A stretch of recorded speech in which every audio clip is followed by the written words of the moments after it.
A little bit of a change of location. We are in the cluttered corner of my laundry room because I found something that I thought would be cool to share.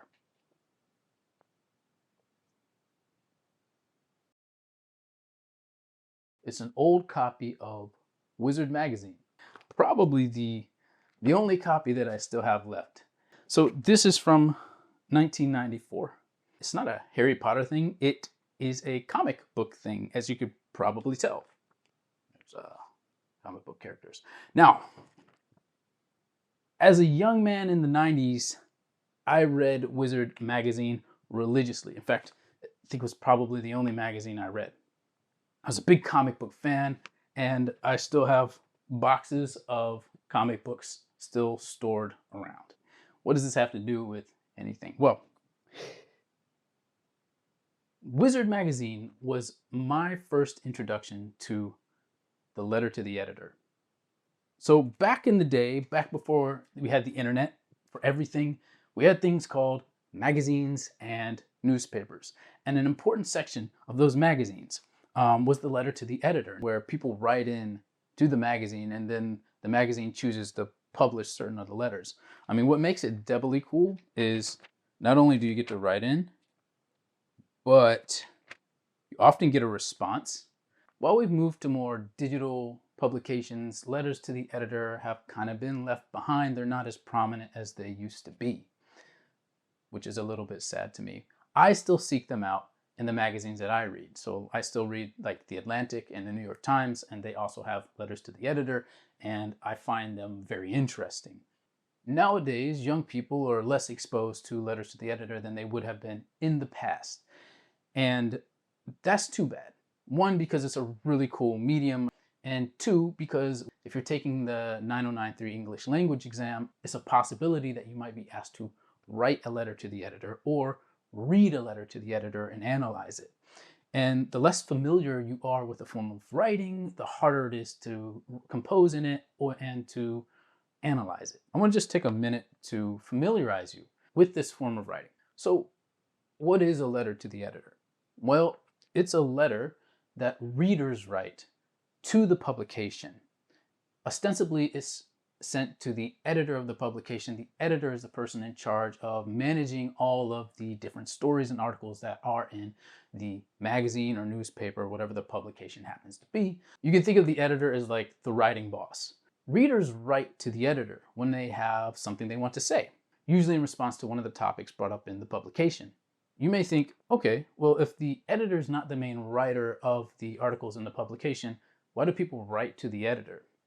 Well, they write to the editor and not to, say, the author of the publication, because the editor is in charge of publishing. And people who write letters to the editor are interested in getting their letters published. So it's really interesting here. The audience for a letter to the editor isn't necessarily the editor. The editor is the first audience, because if your letter isn't of sufficient quality or relevance according to the editor, if it doesn't impress the editor, it's not getting published.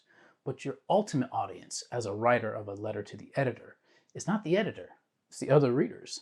Letters to the editor allow people to be part of the conversation on topics that are of importance to them or for which they have a sort of deeper insight that they want to share. There are tons of different reasons that people write letters to the editor. Those reasons range from wanting to have their viewpoints seen or heard in the general reading community, to making corrections or giving pushback to something said or stated in an article, to provide a new perspective that maybe had not been considered before, to push an agenda where they want to have people think a certain way about a topic, to sort of highlight or give momentum to a topic that they think is important. Here's an example letter to the editor published in The Atlantic, responding to an article that talked about how even college students at elite prestigious universities don't read so much anymore. As a professor, I agree with my colleagues who have noticed the declining literacy of American students at elite universities. However, I am not sure if the schools are entirely to blame. In American universities, selection is carried out by admissions offices, with little interest in the qualities that faculty might consider desirable in a college student. If faculty members were polled, something that has never happened to me in my 20-year career, I'm sure we would rank interest and experience in reading books quite highly. Admissions decisions in the United States are based on some qualities that, however admirable, have little or nothing to do with academic aptitude. In contrast, at Oxford and Cambridge in the United Kingdom, undergraduate admissions are typically conducted by the same academics who will teach those students. Most personal statements primarily consist of a discussion of which books the student has read and what they learned from them. Students are then expected to discuss these books in more detail in an interview. When considered alongside the undergraduate selection process, the decline in literacy among American undergraduates is totally understandable. These days, people still do write letters to the editor, but what's much more common is that people write comments on articles. These comments are, much like letters to the editor, addressed usually to other readers and other commenters, and generally not to the author, though they can be. A lot of the reasons that people have behind leaving a comment are similar to the reasons that people have for writing letters to the editor. But one of the main differences that sets them apart, one of the main things that makes letters to the editor unique, is that they're curated. They're curated. That means that the editor reads these letters and the editor chooses what she or he thinks are the best ones to publish in their paper.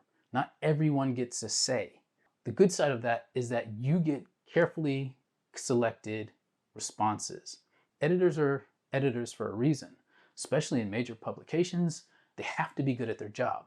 So they will make really strong selections to post in their letters section that represent interesting ideas, perspectives, and voices. Whereas in comments, everybody's welcome. Comments can be upvoted or downvoted by the community, but it's not the same as having a professional curate the responses. Secondly, because they're curated, letters to the editor tend to be of a higher quality than your average comment or post. How does this knowledge help you? If you're tasked with writing a letter to the editor, consider a few things. One, don't forget that your audience is other readers as much as it is the editor.